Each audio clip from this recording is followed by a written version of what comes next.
about womanhood, about lifestyle, about beauty, about parenting, about virtually about her.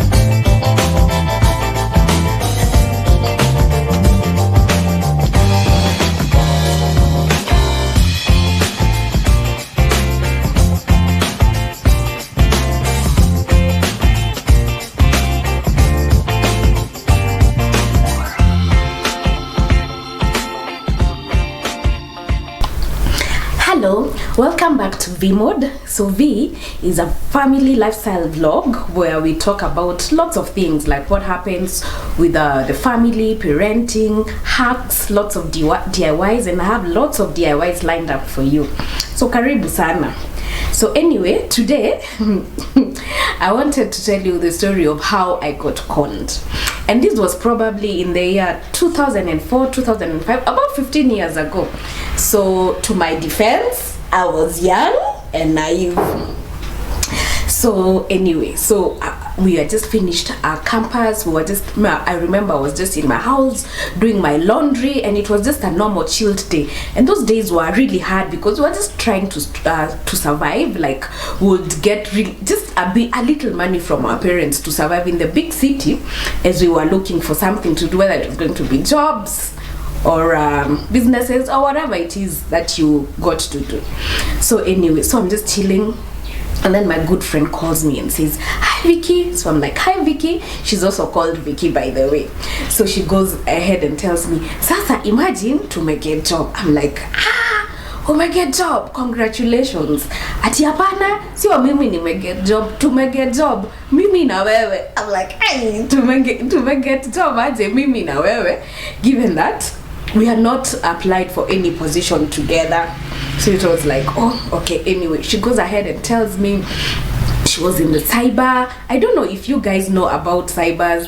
Those are like it. Nowadays, I'm pretty sure the smartphone has almost replaced cybers, unless you're going to print or do something small anyway. So she goes ahead and tells me she was in the cyber, then she was doing her CV and doing some applications, and then this guy comes and tells her, so I don't mean to pry, but it seems like you're looking for a job. You recently finished campus and you're looking for a job. So she was like, yeah. Then he goes ahead and says, so we are a new NGO in the country and we are looking for fresh graduates for a new position, communications position, and we do not want to go through the whole recruitment process because we think it's a bit expensive and too hectic.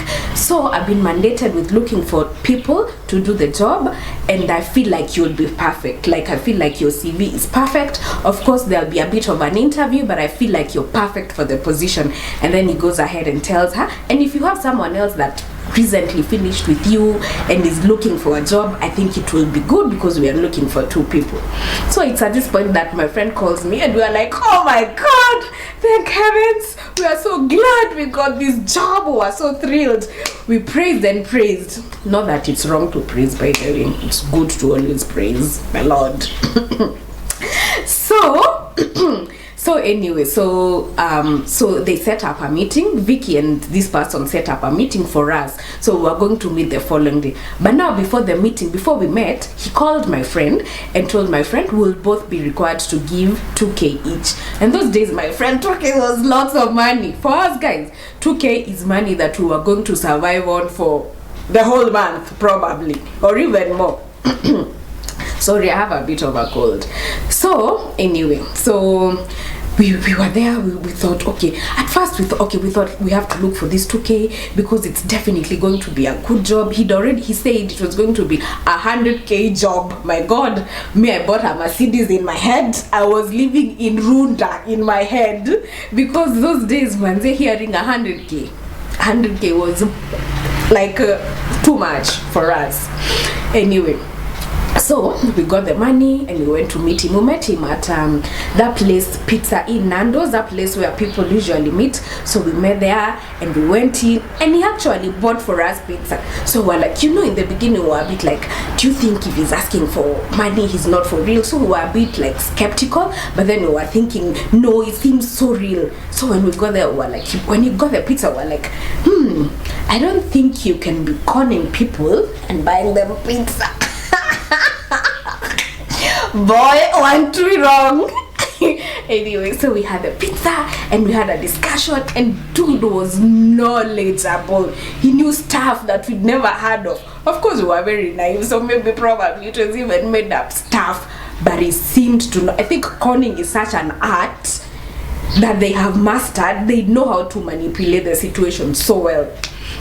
Anyway, so we were there, we had a long chat, a long discussion.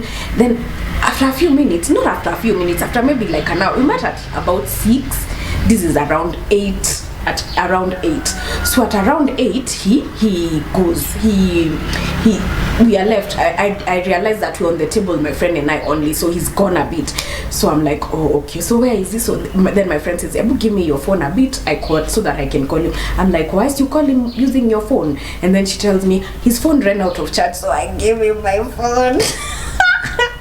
So that my heart actually dropped. I was like, oh my gosh, maybe this guy is a con.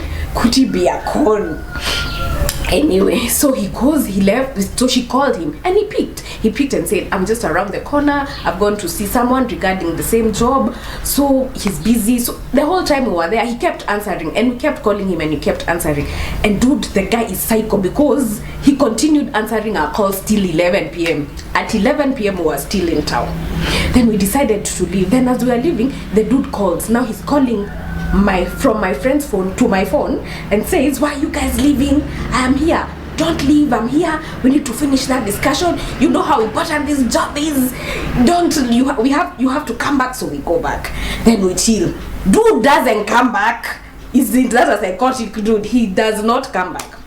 So now we are like, anyway, we have to leave. We call him. The dude now is not answering. We're like, oh gosh, let's just leave. Like, we were like, oh gosh, we've been conned. But then we're like, okay, now let's just leave and go home. But then we were so scared, you know, when we were having these conversations. We were very stupid, by the way. Stupid is the only word that can describe us. So when we were having all these conversations, he had asked us where we live, and we had kind of told him where we live. We told him the estate, Sidri, the courts, cause he talked like he knew every place. Like you tell him Sidri Langata where, Sidri where, and he seemed to know. So we had explained to him where we lived. So now at this point we are like a bit scared. We are wondering, oh my gosh, what if he comes for us? So we were like, gosh, this time now we are going party. We were supposed to party, everyone was supposed to go to their place, but we were like too scared. So we decided to go to my friend's house together. And the whole time in the mat, we actually used a mat. It's not like we could afford a cab, by the way. We use a mat. So in the mat we were there telling each other, oh my gosh, what if he finds us and kills us? Because now he's a bit psychotic. We were like, why is he calling us to go back and then he's not there? So we're like, if all he wanted was the money and the phone, he already has the money and the phone. Why is he still following up on us?